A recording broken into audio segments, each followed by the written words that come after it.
In order to free the Israeli hostages seized by Hamas terrorist organization, Israeli Prime Minister Benjamin Netanyahu on Sunday stated that there is potential that a deal could be struck to free the hostages from the clutches of terrorists in Gaza Strip. However, Netanyahu did not give details about the plans with the fear of rushing the possible deal. As of now, nearly 239 Israeli hostages are held captive by the Hamas terrorists since October 7, when they carried out surprise attack on Israel. When asked about the condition of hostages and plans of getting them free, PM Netanyahu during an interview said, "I think the less I say about it, the more I'll increase the chances that it materializes." Meanwhile, amid the ongoing war between Israel and Hamas, Israel's national cyber system has detected an increase in the spread of false information on social media platforms. To counter the same, the agency sent out messages telling the citizens to not be afraid of fake information. It stated that it is advisable to inform children and elderly about the current scenario so that they do not panic.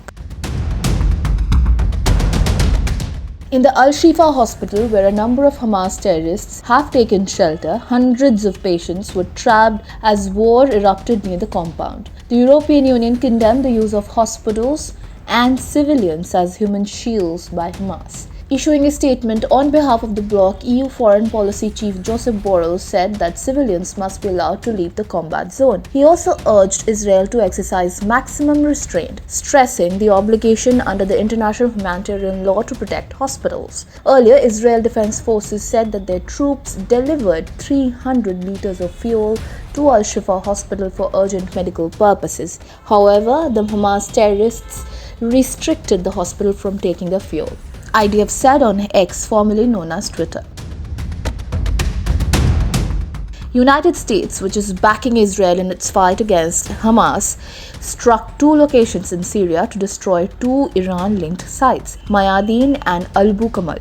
This came in response to attacks on American forces, said the U.S. Defense Secretary Lloyd Austin.